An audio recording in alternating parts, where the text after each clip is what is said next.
Phone की घंटी बज रही थी। रजनी ने फोन उठाया। उधर से रजनी की बेटी जिया बोल रही थी। वो माफी मांगते हुए रो रही थी। रजनी ने फोन पर बिना कुछ बोले फोन काट दिया। जिया के इस तरह पछतावे और आंसू पर रजनी को दया से ज्यादा सुकून मिल रहा था। रजनी हाथ में जिया की फोटो लेके बैठी थी। तभी रजनी की बहू मधु ने रजनी की उदास देख कहा, क्या हुआ माँ? जिया का फिर फोन आया था? माँ ने मधु की तरफ भरे आंखों से देखा। मधु माँ के हाथों को पकड़ के आंसू पोंछते हुए बोली, माँ आप खुद को कितना दुख दोगी, आप माफ क्यों नहीं कर देती जिया को? माँ आंसू साफ करते हुए बोली, कैसे माफ कर दूं उसे? कितना दुख सहा है हम सब ने उसके फैसले के कारण। आज भी याद है जब जिया हुई थी घर में अपने भाई के बाद सबसे छोटी, सब कितने खुश थे। रजनी मधु को सब विस्तार से बताने लगी। मेरे पास तब मनुज और जिया थे। जिया की हर जिद पूरी होती थी, जो भी मन करता था उसे मिल जाता था। सबकी लाडली थी। जिया देखने में गोरी, बड़ी आंखें और हंसमुख चेहरे के साथ बहुत खूबसूरत थी। जिया ने जब 5वीं पास कर लिया तो इसके बाद आगे की पढ़ाई के लिए 6 से 12 तक के एक कन्या कॉलेज में दाखिला लिया था। जिया मेरी सबसे लाडली बेटी और दिल का टुकड़ा थी। जिया को मैं खुद से कभी दूर नहीं रख सकती थी। जिया नाना के यहाँ भी जाती तो मैं जल्द ही वापस बुला लेती थी। समय बीतता गया। जिया कक्षा 9 अच्छे नंबर से पास करके अब 10वीं में आ गई थी। मेरी जिया ना तो किसी से ज़्यादा बोलती, ना ही कोई खास सहेली थी उसकी। एक दिन जब जिया कॉलेज से आई तो थोड़ा अलग व्यवहार लग रहा था। उसी दिन से वो कुछ खोई खोई सी रहती। कभी बेवजह मुस्कुराती थी, आईने के सामने खुद को निहारती, अपने बालों को संवारती। कॉलेज जाते समय आंखों में काजल लगाती। जिया जिसे मेकअप से चिढ़ती वो ये सब कर रही थी। मैंने कई बार उससे पूछने की कोशिश की, कॉलेज में क्या चल रहा है? वो कुछ बदली सी लग रही है। उसने बोला, कुछ नहीं, सब ठीक है। अब मैं बड़ी हो रही हूँ, क्या मैं खुद पर ध्यान भी ना दूं? जिया मेरा गर्व थी, वो कुछ गलत नहीं कर सकती, ये मेरा विश्वास था। जिया अब कॉलेज से देर से आती थी। पूछने पर बोलती, कक्षा की सहेली है, उसके साथ पढ़ाई करती हूँ। एक तो पढ़ाई की टेंशन है, बोर्ड है ना इस बार। जब मेरा बेटा बोलता ऐसी कौन सी पढ़ाई है तो मैं उसे ही डांट देती। जिया कभी झूठ नहीं बोल सकती। वैसे तो पड़ोस की सविता बुआ का आना जाना आम बात थी, पर उस दिनों काफी समय बाद घर आई। बिना किसी खास वजह के वो कहीं नहीं जाती थी। पूरे मोहल्ले के लिए खबरी मैडम थी।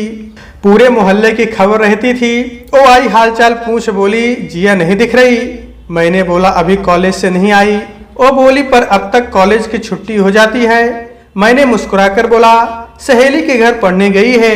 वो मुंह बना के बोली, तू बहुत भोली है, बुरा मत मानना, तुम्हें अपना समझती हूँ इसलिए कह रही हूँ, क्योंकि आगाह करना मेरा फर्ज है। मैं कुछ समझ ही नहीं पा रही थी। मैं बोली, बुआ क्या कहना चाहती हो, साफ साफ कहो, मुझे तो कुछ समझ नहीं आ रहा। सविता बुआ ने कहा, वो जो हरदास है ना, उनका लड़का रॉकी जो 10वीं फेल है और 4 साल से कुछ नहीं कर रहा, बस बुरी संगत वाले दोस्तों के साथ शराब पीता और घूमता है। मैं अपना काम छोड़ ध्यान से उनकी बातें सुनने लगी।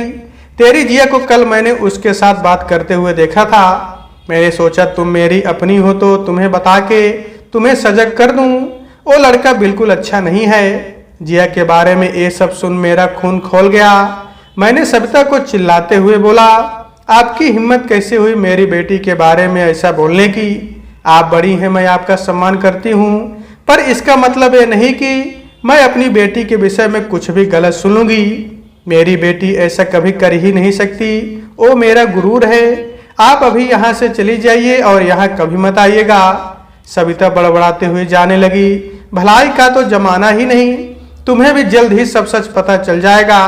वो बोलती हुई चली गई। मुझे उस समय उन पर बहुत गुस्सा आ रहा था, साथ ही जिया के लिए भी चिंता हो रही थी। मैं बेसब्री से जिया का इंतजार कर रही थी। जिया जब घर आई तो मैंने अपने आप को शांत कर सामान्य रूप से रोज की तरह ही व्यवहार किया और पूछा, हो गई पढ़ाई? वो बोली, हाँ। मैंने पूछा, कौन सी सहेली है? वो हकलाते हुए बोली, अरे माँ तुम भी ना, वो कॉलेज की सहेली है रिमझिम, कभी घर नहीं आई, तुम कैसे जान पाओगी उसे? वो मेरे साथ ही पढ़ती है। मैंने बड़े सहज भाव से बोला, ठीक है तो मिल लेते हैं, कल से तुम अपनी सहेली को यहीं बुला लेना, दोनों साथ ही यहीं पढ़ लेना। जिया चौंक गई। वो अचानक से बोली, वो यहाँ नहीं आ सकती, जब मैंने पूछा क्यों, तो वो जवाब नहीं दे पाई। अब मुझे भी संदेह हुआ, पर मैंने और कुछ नहीं पूछा। रात तो हो गई थी, पर नींद तो जैसे मेरे से कोसों दूर थी। रात में जिया जब अकेले कमरे में थी, तब मैं उसके पास गई, बड़े प्यार से उसके सर को सहलाया। मैंने पूछा, जिया अब तू बड़ी हो रही है, तू मुझे अपनी सहेली ही समझ, अगर कुछ बात है तो बता मुझे, डर मत, मुझे बता बेटा। जिया बहुत आश्चर्य से देख रही थी। जिया ने नजरें चुराकर बोला, ऐसा कुछ नहीं है माँ, आप पता नहीं क्यों ऐसे बोल रही हो, मुझे नींद आ रही है, मुझे सोने दो, सुबह जल्दी भी उठना है। इतना बोल के आंख बंद करके जिया लेट गई। मुझे मन ही मन सविता की बात पर बहुत गुस्सा आया। मेरी जिया के बारे में ना जाने क्या अनाप शनाप बोले जा रही थी। अब की कुछ बोली तो उसे छोड़ूंगी नहीं। रविवार के दिन घर के सामान के लिए बाजार जाना था। मैंने जिया से साथ चलने को कहा तो वो मना करते हुए बोली कि तबीयत ठीक नहीं। मैं और मनुज बाजार चले गए। जिया के पिताजी अपनी नौकरी में व्यस्त थे। उस दिन घर पर जिया अकेली थी। बाजार से हम घर आने लगे तो मैंने मनुज को सामान दे घर भेज दिया। घर के पास ही रहने वाले शर्मा जी की माँ की तबीयत बहुत खराब थी। उनका ही हालचाल पूछने के लिए मैं उनके घर चली गई। जब वहां से घर आई तो मनुज बहुत गुस्से में था। मैंने पूछा क्या हुआ, तो बोला पूछ लो अपनी लाडली से, एक किसी से फोन पर बात कर रही थी। मैंने कमरे के बाहर से सुना था, पर जब अंदर आया तो बोल रही है मेरे पास कोई फोन ही नहीं है। मुझे अभी भी विश्वास ना हुआ। मैंने मनुज को डांटा, तुम्हें धोखा हुआ होगा। मनुज झल्लाते हुए बोला, माँ मेरा यकीन करो वो मोबाइल भी यही होगा। मैंने बोला कहाँ है। फिर मोबाइल को मनुज हर जगह उसे खोजता रहा। ये देख मैंने गुस्से में बोला, बंद करो नाटक मनुज। पर मनुज बिना कुछ बोले सामान उलट पुलट करने में लगा हुआ था। तभी मनुज ने जिया का बैग उठाया। ये देख जिया के चेहरे का रंग उड़ गया। वो चिल्ला के बोली, ये क्या कर रहे हो भैया, मेरा बैग दो, इसमें मेरी किताबें हैं। मनुज बिना कुछ जवाब दिए बैग उल्टा कर पलट दिया। सब एक पल के लिए स्तब्ध रह गए। उस बैग से किताबों के साथ एक मोबाइल निकला हुआ नीचे गिरा था। मैं जिया की तरफ सवाल भरी निगाह से देख रही थी। मेरे भरोसे पर जिया ने एक जोरदार का थप्पड़ मार दिया था। जिया डरने और शर्मिंदा होने के बजाय चिल्लाते हुए बोली, हाँ मैं कर रही थी बात, मैं रॉकी से प्यार करती हूँ और भी मुझसे प्यार करता है। उसकी ये बातें और असहनीय बेशर्मी वाला व्यवहार देख मैंने उसे गुस्से में थप्पड़ मार दिया, पर वो बिना किसी की परवाह किए बोले जा रही थी। मैंने उसे समझाया वो बहुत बुरा है, शराब पीता है, तुमसे 5 साल बड़ा है, अभी तुम्हारी उम्र पढ़ाई की है, उसके साथ तुम्हारा भविष्य दुख भरा होगा। पर वो कुछ सुनने को तैयार नहीं थी। मेरे भी आंसू नहीं रुक रहे थे। वो बोल रही थी, आप सब मेरे दुश्मन हो। मेरे दिल में उसके शब्द तीर जैसे घाव कर रहे थे। मनुज ने बोला, अब जब पिताजी आएंगे तब बात करेंगे माँ, हम इसे नाना जी के पास भेज देंगे, वहीं पढ़ाई पूरी करेगी। जिया बोली, मैं कहीं नहीं जाऊंगी, मैं बस रॉकी के साथ ही रहूंगी। रात में जब पिताजी आए तो सब बातें सामने रखी गई। रॉकी के बारे में सबको पता था, उसमें बहुत सारी बुरी आदतें थी। रात का समय था, करीब 8:30 बजे थे। पिताजी ने जिया को बुलाने के लिए बोला तो मैं बुलाने उसके कमरे में गई, पर वो तो कंबल ओढ़े लेटी थी। मैं समझ गई वो अभी भी गुस्से में है। मैंने आवाज लगाई, कुछ उत्तर नहीं आया। मुझे लगा गुस्सा है। मैं पास गई, कंबल हटाया तो चौंक गई, जिया नहीं थी वहां, बस तकिए की एक कतार लगी थी। मैं घबरा गई। घर में सब लोग जिया को खोजने लगे। रात के 9 बजने वाले थे और घर की लड़की घर पर नहीं थी। सब जगह पता किया, कहीं कुछ पता ही नहीं चला। घबराहट के मारे सबका बुरा हाल था। मनुज ने बोला, वो जरूर रॉकी के पास गई होगी। हम सब सीधे रॉकी के घर गए। मनुज ने चिल्लाया, जिया जिया। रॉकी बाहर आया और बोला, क्यों चिल्ला रहे हो साले साहब। मनुज का खून खौल गया। उसने गुस्से में बोला, जिया कहाँ है। इतने में जिया बाहर आई, चिल्लाते हुए बोली, क्यों शोर मचा रहे हो, मैं अपनी मर्जी से आई हूँ और अब यहीं रहना चाहती हूँ। आप सबसे मेरा कोई रिश्ता नहीं, आप सब मेरे दुश्मन हो। मेरी आत्मा, मेरा मन, मेरा दिल। जिया की इन बातों ने सब तार तार कर दिया। जहां मनुज रॉकी से लड़ने में लगा था, मैं अंदर से टूट चुकी थी। मैंने जिया के आगे हाथ जोड़े, बेटा घर चल, हम तेरा परिवार हैं। पर जिया की आंखों और मन पर रॉकी ने अपने फरेब के प्यार का ऐसा पर्दा डाला कि उसे उस समय हम ही दुश्मन लग रहे थे। उसका दिल मेरे आंसू देख भी नहीं पसीजा।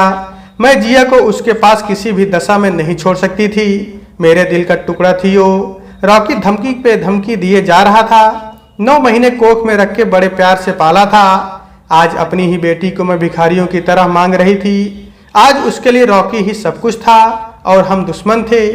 जिया के पिताजी को अपनी बेटी का ये रूप बर्दाश्त नहीं हो रहा था। जिस मोहल्ले में उनका सम्मान और महत्व शिखर पर था, आज उन सबके सामने जिया के कारण उनका सम्मान धूल में मिल रहा था। अचानक वो बेहोश हो वहीं गिर गए।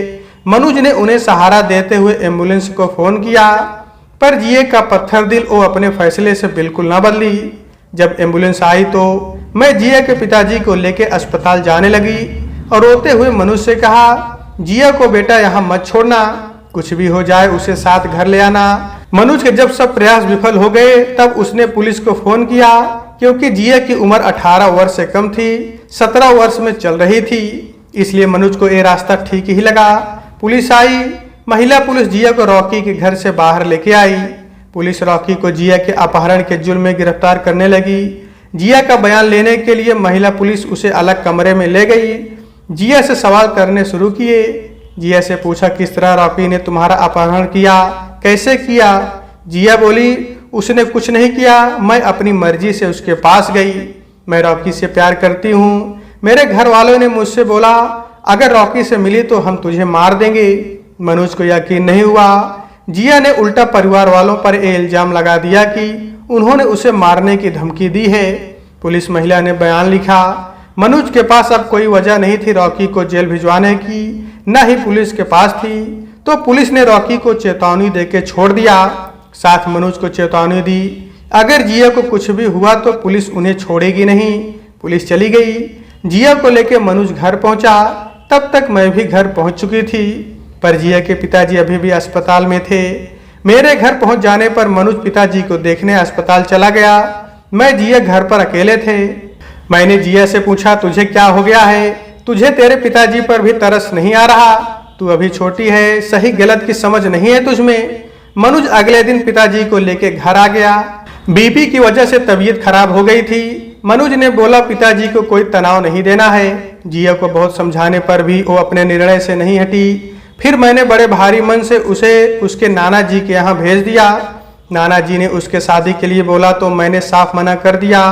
उसने कितनी ही गलती की हो, पर मैं उसकी इतने कम उम्र में शादी कर उसका जीवन बर्बाद नहीं करूंगी। मैं रोज अपने पिताजी के फोन से जिया से बात करती। कुछ महीने ऐसे ही बीत गए। एक रोज मैं हर दिन की तरह जिया को जब फोन किया तो जिया रोते हुए बोली, माँ मुझे इतनी सजा क्यों? मैं आपकी बेटी हूँ, मुझे अपने पास बुला लो।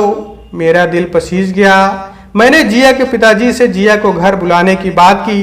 वो भड़क गए और मना करते हुए बोले, नहीं नहीं, अभी नहीं बुलाना है। थोड़े दिन बाद जिया के नाना का फोन आया। वो गुस्से में बोल रहे थे, मैंने तुम्हें बोला था ना इसकी शादी कर देते हैं, पर तुमने मना कर दिया। और रॉकी यहाँ भी आया था। तुम्हारी लाडली बेटी ने उसे चुपके से मेरे फोन से यहाँ का पता बताया। मैं अब उसकी शादी के लिए लड़का देख रहा हूँ। मुझे भी बहुत गुस्सा आ रहा था। न जाने उस शराबी में ऐसा क्या है जिसके लिए अपने ही परिवार की दुश्मन बन बैठी है। मेरे पिताजी ने जिया के लिए एक रेलवे में नौकरी करने वाले लड़के अमित का रिश्ता देख पक्का कर दिया। शादी की तारीख भी तय हो गई। 4 महीने बाद शादी थी। अमित बहुत समझदार सरल स्वभाव का लड़का था। पिताजी की अनुमति लेके जिया से फोन पर बात कर लेता था। जिया ने उससे फोन पर बहुत रूखा बर्ताव किया। फिर कुछ दिन बाद ना जाने कैसे बड़े प्यार से बात करने लगी। जिया ने अपनी समस्या बताते हुए कहा, नाना जी के फोन से ज्यादा देर बात नहीं कर सकते। फिर अमित ने एक मोबाइल फोन जिया के लिए एक उपहार के रूप में भिजवा दिया। सबको लगा सब ठीक हो गया। सबकी तरह मैंने भी थोड़ी सुकून की सांस ली। जिया ने मुझसे बात करते हुए कहा, माँ अब तो शादी को 1 ही महीना रह गया। अब तो मैं तुमसे शादी करके दूर ही चली जाऊंगी। माँ आपने मुझे माफ नहीं किया, मुझसे गलती हो गई माँ, मैं भटक गई थी। मुझे इतनी बड़ी सजा ना दो माँ, कुछ समय आपके पास रहना चाहती हूँ, मुझे बुला लो। ये बोलते हुए वो बहुत रोने लगी। मैं अब उससे बिना मिले नहीं रह सकती थी। घर में सबके मना करने पर भी सबसे लड़के उसे मनुज से बुलवा लिया। आते ही माँ के गले लग गई, माफी मांगने लगी।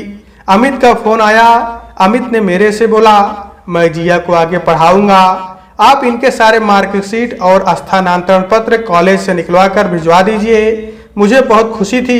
पिताजी ने बहुत अच्छा लड़का देखा है और जिया के मर्जी से जिया के लिए शादी के कपड़े गहने ले के शादी के लिए तैयारियां कर रहा था। मैं जिया के साथ उसके कॉलेज गई। जिया के मार्कशीट और स्थानांतरण पत्र के लिए सारे फॉर्म लेके घर आ गए। फॉर्म भर के जमा करना था। अगले दिन मनुज अपने कॉलेज के खेल प्रतियोगिता के लिए शहर से बाहर गया था। मनुज के पिताजी की तबीयत ठीक नहीं थी। अगले दिन मैं, जिया और जिया के पिताजी हम सब अस्पताल गए। डॉक्टर ने बोला, आप इन्हें ज़्यादा तनाव और परेशानी वाली बातें नहीं बोल सकते, इन्हें कभी भी दिल का दौरा पड़ सकता है। जिया भी सुन रही थी। हम घर आने वाले थे। जिया बोली, मैं कॉलेज फॉर्म जमा करके आती हूँ। वो कहते हैं ना, विनाश काले विपरीत बुद्धि। मैंने भी ना जाने बिना कुछ सोचे समझे कैसे बोल दिया, ठीक है जल्दी आना। रात हो गई, जिया नहीं आई। मुझे बहुत चिंता हो रही थी। जिया के कॉलेज फोन किया, पता चला कि जिया वहाँ आई ही नहीं। उसकी सहेली के यहाँ भी पता किया, जिया उसे काफी समय से नहीं मिली थी। रॉकी का पता किया, वो भी इस शहर में नहीं है। सुबह हो गई, मनुज भी आ गया। वो मुझ पर बहुत गुस्सा हुआ, उसे अकेला क्यों जाने दिया। जिया के पिताजी की तबीयत ये सब सुन बहुत बिगड़ गई। जल्दी ही अस्पताल में भर्ती कराया गया। फिर मनुज पुलिस के पास रिपोर्ट लिखवाने चला गया। शक के आधार पर रॉकी को खोजने लगे। वो दिल्ली में मिले। रॉकी और जिया दोनों शादी कर चुके थे। उल्टा जिया ने अपने परिवार पर आरोप लगाया कि वो उसकी जबरदस्ती शादी करना चाहते हैं और रॉकी को मारने की धमकी दी है। जिया 18 साल की हो चुकी थी। मनुज ने जब ये सब बताया, ऐसा लगे जिया ने मेरी ममता को गाली दी है, मेरी परवरिश पर दाग लगा दिया। मनुज का मन बहुत दुखी था। वो बोला, माँ अब वो बदल गई है, उसके लिए हम सब मर चुके हैं। उसके कारण पिताजी की हालत है, वो घर नहीं आना चाहती। जिया के नाना जी का पूरे गांव में बहुत सम्मान था। जिया के ऐसा करने से बहुत शर्मिंदगी झेलनी पड़ी। गांव के कई लोग कई तरह की बातें करते थे। मोहल्ले में मेरे परिवार का निकलना मुश्किल हो गया। अमित का रोज फोन आता, समझ नहीं आता क्या बोलूं। एक दिन हिम्मत करके सब बता दिया। अमित अंदर से टूट गया। जिया उसका पहला प्यार थी। उसका विश्वास बुरी तरह से टूट गया। अमित के पिताजी के गुस्सा होने पर अमित ने मना किया, कोई कुछ नहीं बोलेगा। वो मेरे से बोला, मैं आपका दर्द समझ सकता हूँ। आपके परिवार से मेरा रिश्ता जिया के कारण जुड़ना था, पर मैं आपके लिए आपका हमेशा बेटा रहूंगा। अमित की बात सुन उस दिन मुझे जिया की किस्मत पर बहुत पछतावा हुआ। उसने कितने अनमोल इंसान को खो दिया। नाना जी जिया की खबर सुन के और गांव की बेइज्जती से बीमार हो गए थे और 3 महीने बाद दुनिया छोड़ गए। जिया के पिताजी को अब नौकरी ना करने की डॉक्टर ने हिदायत दी। मनुज जब भी कॉलेज के लिए घर से बाहर जाता, लोग बहुत कुछ सुनाते। वो बिना कुछ बोले घर आ जाता। पिताजी के जाने के बाद सबके ताने सुन सुन हुआ जहर खा लूं, पर मनुज और उनके पिताजी की सोच रुक जाती। 2 साल बीत गए, पर आज भी जिया को कोई नहीं भूला। मैं मनुज की शादी करना चाहती थी, पर जिया ने जो किया उसकी वजह से कहीं रिश्ता नहीं बन रहा था। फिर अमित ने अपनी बुआ की लड़की के रिश्ते के लिए बोला, और मधु तुम सबको बहुत पसंद आई। मधु को सब पता था घर के हालात। मधु शादी करके आई तो उसने बहुत अच्छे से संभाल लिया। आज इनकी शादी को 4 साल हो गए। सुना है रॉकी बहुत शराब पीता है, कभी कभी जिया पर हाथ भी उठा देता है। जिया केवल 9वीं पास है, इसलिए कहीं अच्छी नौकरी भी नहीं कर सकती। वो किसी के घर काम कर अपना और अपनी बेटी का खर्च चलाती है। जिया का फोन आता है और रोती है, माफी मांगती है, पर घर आने को तैयार नहीं होती। उसकी भी एक बेटी है, शायद अब उसे एहसास हो माँ का दर्द क्या होता है, और जब उसकी कोख पर कोई दाग लगा दे तो कैसा महसूस होता है। मधु माँ के आंसू साफ कर गले लगा लेती। मूर्ख हैं वो लोग जो अपने परिवार के सम्मान और दिल को ठेस पहुंचाकर अपनी खुशियों की कामना करते हैं। अपनी माँ परिवार को दुख देकर कोई अपना घर नहीं बसा सकता, ना जिंदगी में उसे खुशी और सुकून नसीब होता है। ऐसा प्यार पाकर भी क्या फायदा जो जन्मदाता को ठेस पहुंचाकर मिले। तो दोस्तों आज के वीडियो में बस इतना ही। आपसे मिलते हैं अगले वीडियो में, तब तक के लिए नमस्कार।